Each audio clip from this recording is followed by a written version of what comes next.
काय होतं, या सगळ्याचा विचार करत असताना पुढचं गाणं आलं आणि क्षणभरात वाटलं की कसे कबीरजी आपल्यालाही वळवत असतील झपाझप. होतं एक की एक दिवस एका चुकासुद्धा चांगल्यासाठीच होतात असं मला वाटतं संतांच्या बाबतीत. दक्षिणेकडून काशीकडे येत होते आणि रस्ता चुकले म्हणजे सपशेल चुकले आणि समोर एक येऊन नदीच आली. आता करायचं काय, पहिलं तीर जाणं किंवा तिथंच थांबणं. कबीरांच्या बरोबरी होते हो, आत्ता जसे असतात तसे पोट भरू. त्यांना वाटलं येईल आता कबीरजी आहेत म्हणल्यावर चमत्कार व्हायलाच पाहिजे ना, आता नाव येईल, नावाडी येईल, मग आपण जाऊ इकडून तिकडे, चित्रपटच वाटतो आपल्याला. पण झालं ना, बरं तुमच्या म्हणण्यानुसार नाव पण आलं, म्हणजे नाव पण आली, नावाडी पण आला आणि म्हणायचं चला बसूया म्हणून बसले सगळे नावेत आणि गेली नाव मध्यापर्यंत. आणि नाव जशी मध्यात गेली तसं तिकडल्या नावाड्याने बरोबर स्वतःचं रूप पालटलं. त्याने तलवार परजली आणि त्याच्या एका शिष्याच्या मानेवर धरली आणि तो म्हणला पैसे काढ. तो म्हणला कुणाला घाबरतो तुला? अरे कबीर असताना कई काळाला पण घाबरत नाही, त्या कडी काळाची भीती कोणाला सांगतोस तू? तर तो म्हणला कबीर कहाँ है? तो म्हणला ये क्या सामने बैठा है. अच्छा. तलवार त्याने म्यान केली आणि दंडवत घातलं बोटीत. कबीर म्हणाला अरे असं काय करतोयस तू? तो म्हणला नाही, मी खरं तर डाकू आहे, त्यांचा मुखिया आहे, मी तुम्हाला लुटायला आलो होतो. तो म्हणला अरे आमच्याकडे काय लुटण्यासारखं? तर त्यावर खऱ्या अर्थी हे डाकू जे सगळे होते ते म्हणाले अहो काय वाक्य विचार करण्यासारखी. ते म्हणाले अहो व्यापाऱ्यांपेक्षा हल्ली जास्त पैसा साधूंकडे असतो, आम्ही एकदाच लुटतो ते पुन्हा पुन्हा लुटतात, आम्ही एकदाच मारतो ते पुन्हा पुन्हा मारतात.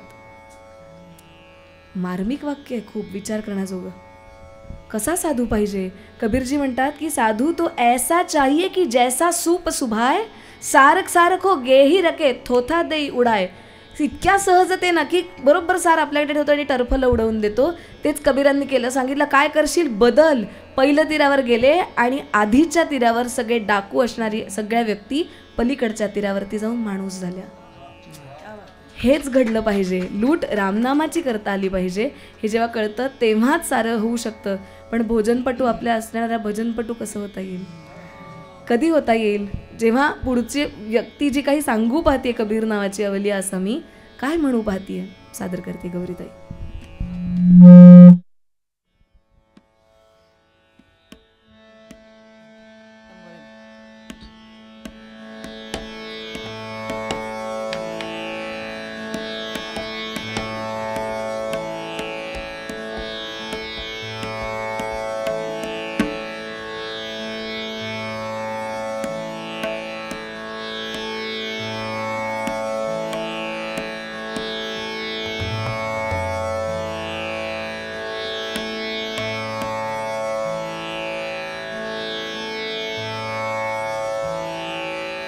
स्वरात गातोय पण अनघा शब्दातून गाते अक्षरशः. तिचं कौतुक नंतर औपचारिकरित्या ऑफकोर्स आणि आम्ही करणारच होतो पण मन राहत नाही आहे. कौतुक करायला फार वेळ विलंब लावणं योग्य नाही. फार सुंदर बोलते, गाते शब्दातून.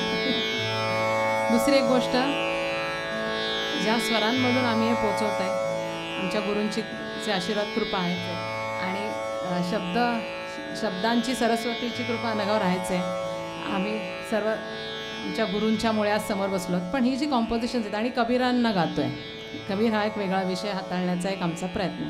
पण ह्या संगीतकारांना डावलून नक्कीच चालणार नाही. त्यांना आधी ओळखलं म्हणून आम्ही गातो आहे.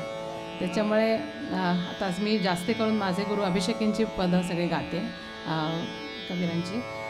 रेवा मला वाटतं अश्विनीताईंनी कंपोज केलेली गाते आणि अर्थातच नाथराव नेरळकरांनी कंपोज केलेली अत्यंत सुंदर पद आहे जी हेमा गाते. त्यामुळे या तिन्ही गुरुवर्यांना मनपूर्वक दंडवत आणि त्यांनी त्या शब्दांना अजून भाव दिला म्हणून आम्ही तो पोचवण्याचा प्रयत्न करतो. बाकी काय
भजन बिना रे बीत गए दिन, भजन बिना बीत गए,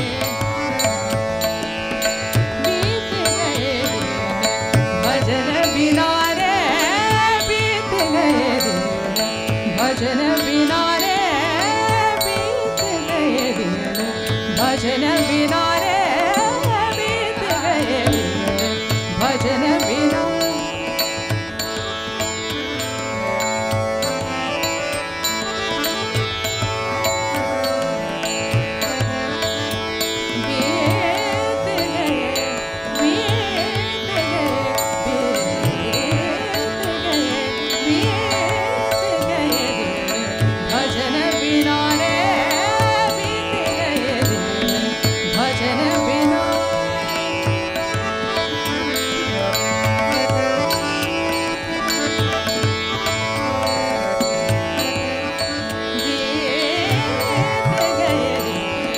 भजन बिना रे बीत गए दिन, भजन बिना रे बीत गए दिन, भजन बिना रे बीत गए दिन, भजन बिना रे बीत गए दिन, भजन बिना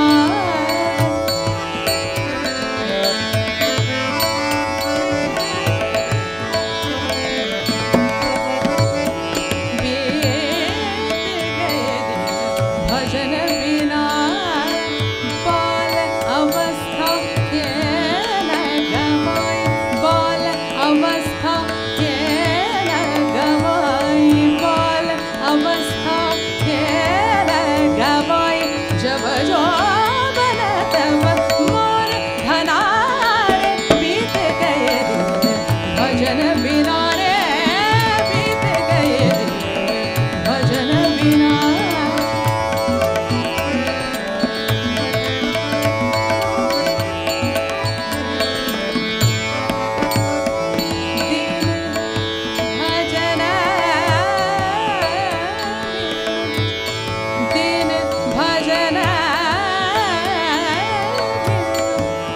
भजन बिना बिना, भजन बिना बिना, बिना बिना बिना बीत गए दिन, भजन बिना रे बीत गए दिन, भजन बिना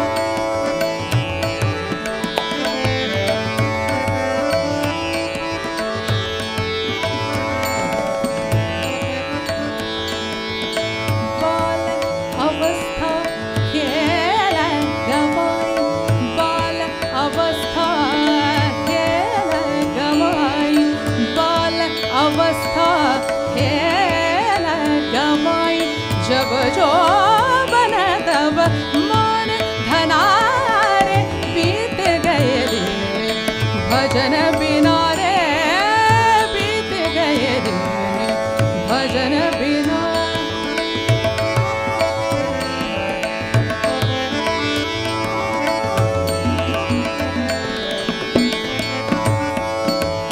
लाहे तो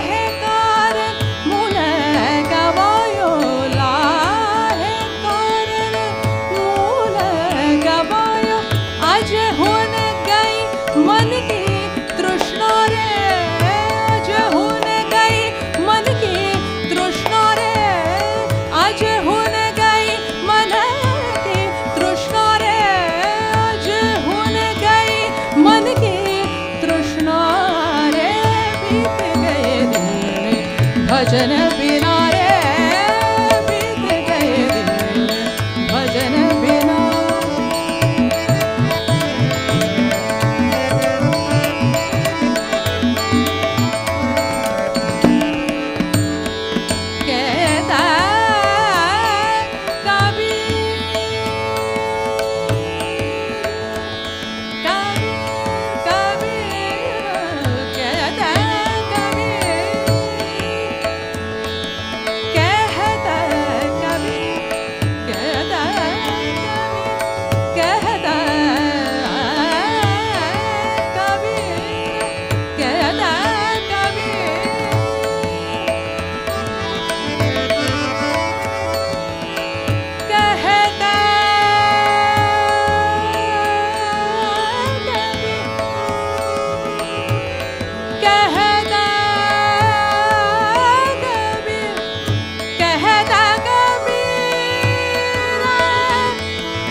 भजन बिना रे बीत गए भजन बिना रे बीत गए भजन बिना रे बाल अवस्था खेल गवाई जब जो बन तब मन धनार बीत गए भजन बिना रे